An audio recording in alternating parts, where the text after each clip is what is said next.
hacia el final, es muy fácil de hacer tangible el inmenso miedo que se mete a la población, pues para que vean que constaten que todo aquel al que se le atribuye o aquella persona a la que se le atribuye no haber apoyado el golpe militar y no haber estado en zona rebelde, es decir, la llamada zona nacional, que es un término discutible porque nacionales eran todos, bueno, pues se les hacía ver, ¿no? Usted no quiere estar en la cárcel, más sabiendo cómo se estaba en la cárcel, ¿no? Bueno, pues ya sabe lo que tiene que hacer, permanecer callado y hacer posible que todos los de la familia permaneciesen callados también. Este es uno de los grandes logros del régimen, entre otras razones por su larga supervivencia. Larga supervivencia que se logra con esos 125.000 asesinados durante el franquismo, y es una cifra aproximada porque no siempre se ha podido documentar como merece.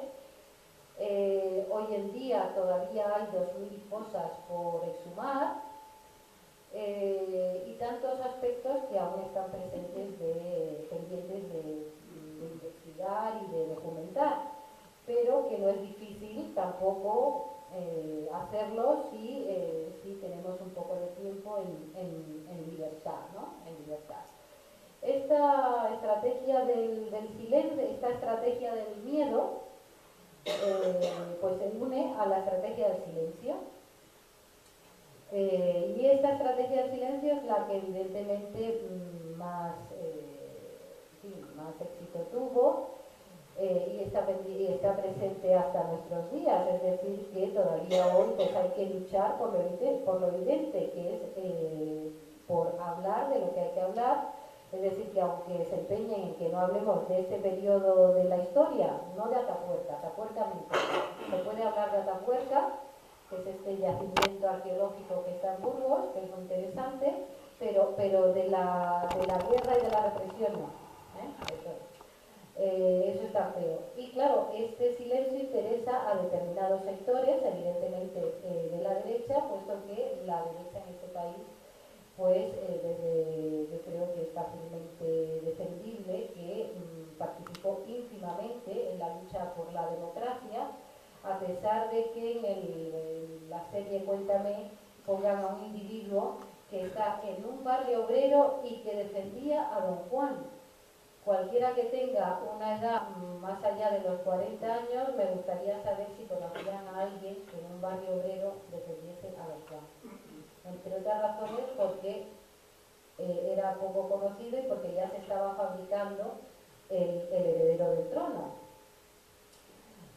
Con ello ya, pues evidentemente vamos hacia el final, la larga pervivencia, porque hemos dicho que por qué no fue suficiente la victoria militar para acabar con la represión. Bueno, factores internos como los que estamos viendo, factores como los años 40, los años de una represión bestial, sangrienta, pero también hay factores externos, es decir, factores internacionales.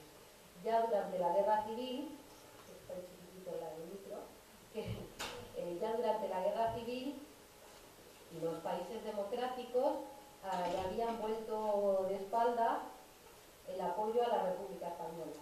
Es decir, hubo un embargo de armas que impidió la venta para la defensa de la República Española, y esto condicionó de una manera determinante. Y diríamos, la tardía venta de avituallamiento bélico por parte de la URSS nunca pudo equilibrarse a la inmediata venta de avituallamiento bélico por parte de Hitler y de Mussolini a los rebeldes. Y esta actitud que ya se había visto durante la guerra se va a reproducir después de la victoria de los aliados en la Segunda Guerra Mundial. De tal manera que cuando los demócratas españoles de dentro y de fuera, es decir, los que estaban en el exilio y los que estaban dentro, la mayor parte o bien callados o bien en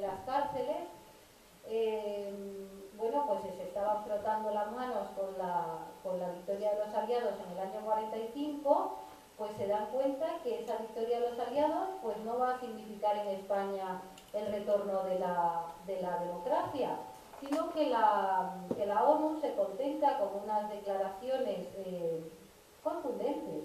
La declaración de San Francisco del 46, una declaración que declaraba al régimen de Franco hijo de Hitler y de Mussolini, lo cual no era, entre otras razones, más que la verdad.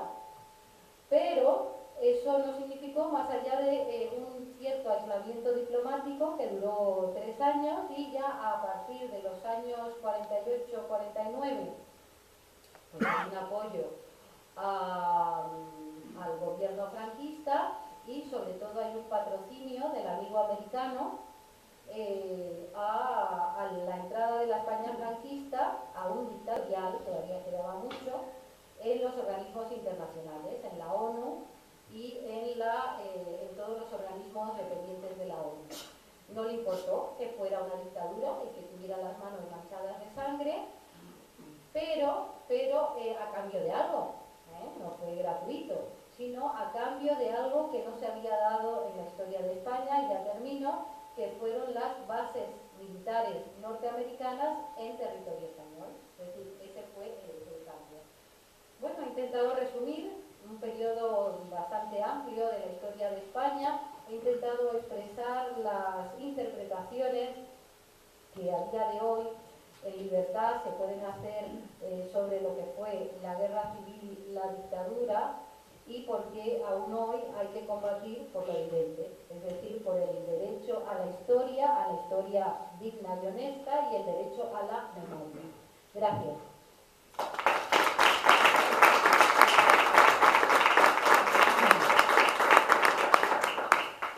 Muchas gracias. Ahora hablará José Luis Sánchez del Pozo. Recordaros que antes se me ha olvidado que después de su intervención abriremos una nueva de preguntas y opiniones que desde la mesa se intentará contestar. Buenas tardes. Voy a intentar continuar los análisis que ha hecho Mirta, llevándolos a lo más cercano. Lo más cercano para mí es la localidad donde vivo y trabajo desde hace algún tiempo, que es la localidad de Getafe. Y uno de los grandes problemas de aquella brutal represión es que dejó las menos marcas posibles dentro de que era imposible no dejar marcas. Hoy perseguir la represión en Madrid es difícil, ya saben los años que yo. Hoy perseguir la represión fuera de Madrid capital todavía es más difícil. Una de las grandes lagunas es que no podemos ofrecer unas cifras cerradas, y la construcción de las cifras cerradas empieza con los estudios locales. Yo voy a intentar ofreceros un estudio local sobre la guerra y la represión en un pueblo que hay al lado, que se llama Getafe. Para empezar, situaros por qué he metido ese edificio. Ese edificio es un edificio del siglo XVII. Actualmente es una biblioteca, la Biblioteca Ricardo de la Vega. Se encuentra junto a la Catedral de Getafe. En ese edificio, que era una cárcel, pues cuando nada más terminar la guerra, se acuerdan que era una cárcel. Y en ese edificio meten no menos de 1.400 personas. Si alguna vez pasáis por Getafe, miradlo.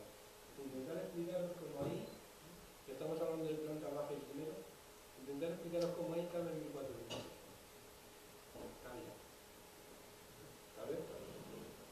Bueno, vamos a empezar hablando de la guerra. La guerra es el resultado de un descomunal conflicto de clases. La sociedad contemporánea es una sociedad dividida en clases. Hay opresores y oprimidos, me gusta que lo diga. Y en España particularmente. En España el conservadurismo, el racionalismo de la derecha española, ¿qué ha pasado en la historia con aquellos títulos de libertad y catequismo que decía el hombre de finales del siglo XIX? Pues ha sido rancio hasta más.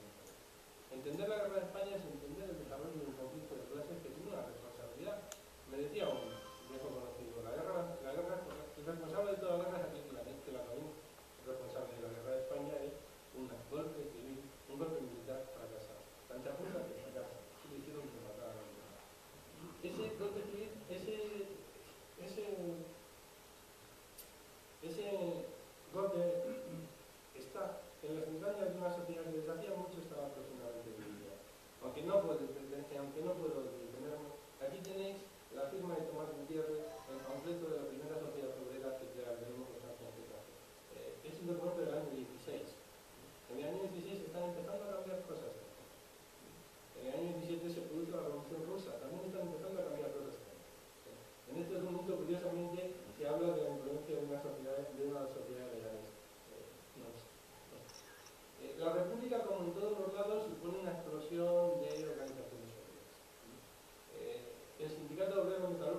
Getafe, el sindicato de albañiles, el sindicato de obreros agricultores.